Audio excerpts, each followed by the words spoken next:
Baik, bismillahirrahmanirrahim. Assalamualaikum warahmatullahi wabarakatuh. Waalaikumsalam warahmatullahi wabarakatuh. Alhamdulillahirabbil alamin wa bihi nasta'in wa ala umuri waddin wa ala alihi washabihi ajmain amma ba'du. Raditu billahi rabba wa bil islami dina wa bi Muhammadin nabiyya wa rasula. Allahumma shalli ala sayyidina Muhammad wa ala ali sayyidina Muhammad. Bagaimana kabarnya hari ini anak-anak ustazah? Alhamdulillah, luar biasa. Insyaallah, alhamdulillah luar biasa, Allahu Akbar. Semoga Allah Subhanahu wa taala selalu menjaga kita dalam kebaikan, keberkahan dan kesehatan ya. Amin, Allahumma amin. Baik anak-anak, insyaallah hari ini kita akan melanjutkan kembali pembelajaran kita dalam materi pasar ya. Nah, ustazah akan share screen. Kalau pertama kali anak-anak dengar kata pasar, kira-kira apa sih yang pertama kali tergambar? Coba ustazah mau dengar dulu nih. Siapa yang mau pertama kali jawab? Farisa ustazah, jual beli ustazah. Terjadinya jual beli, bagus sekali. Ada yang mau menambahkan selain Farisa? Gina ustazah, kan ada jual beli ya ustazah, pastinya ada syaratnya, itu ada uang, ada barang ustazah. Oke, good. Jadi pasar itu kalau kata Gina dan Farisa adalah jual beli ya anak-anak. Kemudian karena ada jual beli artinya ada barang dan ada tempatnya. Ustazah, Ya, bagaimana? Ustazah, kan kata Gina tadi, pasar itu ada uang ada barang. Lah gimana Zah untuk yang jualan online? Oh, betul sekali. Nah, itu nanti akan kita bahas lebih dalam ya. Masya Allah, baru awal aja kita udah mulai ada yang berpikir kritis ya tentang itu. Baik, kita buka dulu ya nak pembelajaran kita pada hari ini dengan melafazkan lafaz basmalah. Bismillah. Nah, ternyata Allah Subhanahu wa taala itu sudah memberikan landasan dasar untuk kita semua dalam bertransaksi di pasar, yaitu dalam Quran surah Al-Baqarah ayat 188. Ada yang mau coba baca? Safa Ustazah. Oh, Sefa, silakan nak Sefa. Bismillahirrahmanirrahim. Wala ta'kulu amwalakum bainakum bil batil wa tudlu biha ilal hukami litakulu fariqam min amwalin nasi bil ismi wa antum ta'lamun. Allah, Masya Allah. Baik, silakan tambahkan yang mau baca terjemahannya siapa nih? ya Ustazah. Anika ya, boleh. Silakan Anika. Yang artinya, dan janganlah kamu makan harta di antara kamu dengan jalan yang batil. Dan janganlah kamu menyuap dengan harta itu kepada para hakim. Dengan maksud, agar kamu dapat memakan sebagian harta orang lain, itu dengan jalan dosa. Padahal kamu mengetahui. Masya Allah, tabarakallah. Bagus sekali ya nak. Terima kasih untuk Sefa dan Anika. Betul, Quran surah Al-Baqarah itu Allah menjelaskan bahwasannya wala ta'kulu amwalakum bainakum bil batil, dan janganlah kamu memakan harta sesama kamu dengan cara yang batil ya. Batil itu artinya zolim, artinya dengan cara yang tidak disukai oleh orang lain. Nah, di sini menjadi dasar kita dalam bertransaksi di pasar nantinya. Artinya kita nggak boleh nih melakukan transaksi yang batil, nggak boleh nih melakukan transaksi yang satu sama lain tuh nggak ridho sebetulnya. Oke, sampai sini insya Allah anak-anak sudah memiliki dasar dulu ya, bahwasanya begini nih cara kita bertransaksi nanti di pasar. Sampai sini bisa dipahami nak? Bisa Ustazah. Jadi apa definisi pasar? Nah, ini anak-anak bisa dilihat ya. Jadi kata kuncinya itu ada penjual, kemudian ada pembeli. Nah, artinya pasar itu adalah suatu tempat di mana penjual dan pembeli itu melakukan transaksi atau kegiatan ekonomi sehingga ada kesepakatan di antara keduanya untuk memperjualbelikan barang dan jasa. Kita memahami bahwasannya definisi pasar itu ada penjual, ada pembeli. Terus kan ada tempat untuk memperjualbelikan barang dan jasa tersebut. Terus gimana dong yang pasar online? Ya enggak? Bahwasanya pasar itu kan definisinya yang penting ada tempat. Nah, online itu tetap ada tempatnya kan, walaupun tempatnya itu tidak terlihat. Apa tempatnya? Melalui apa kita bertransaksi? Handphone Ustazah. Right, handphone. Nah, memang kalau kita transaksi online, kita melalui handphone ya nak ya, melalui handphone. Ayo, yang belum fokus, coba fokus dulu yuk ke sini yuk. Assalamualaikum.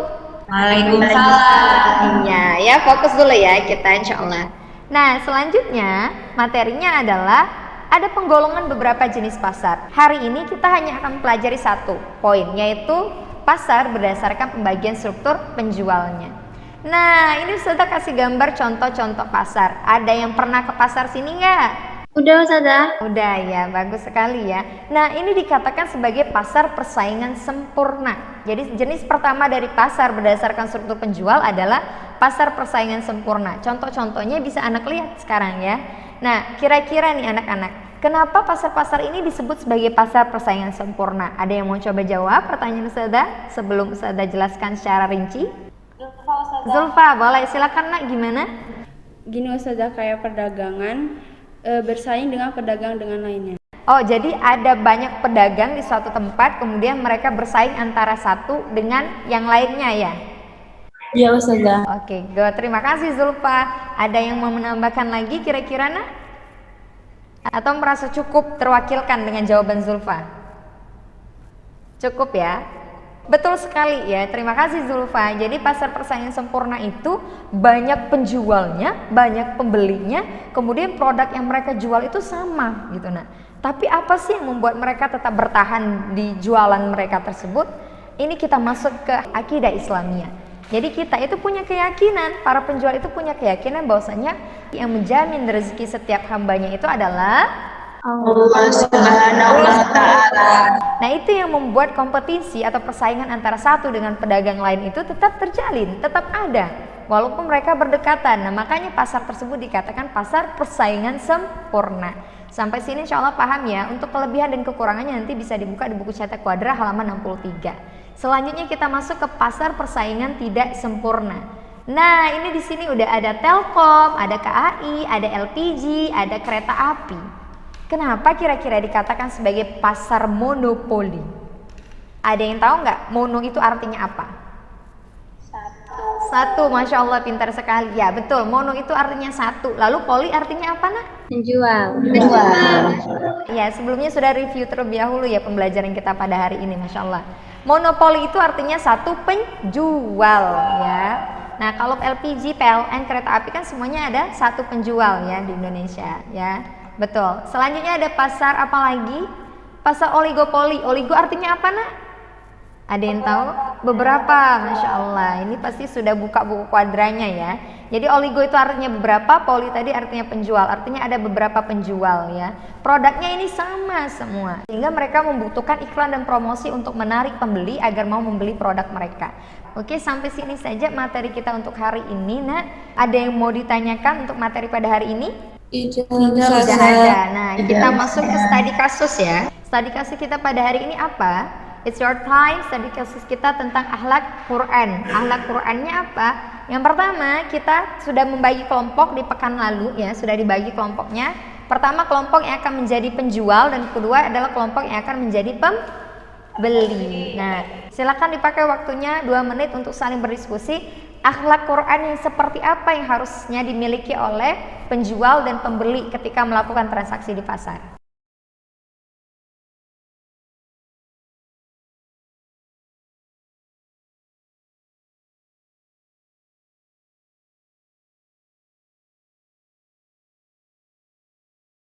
Sudah selesai diskusinya?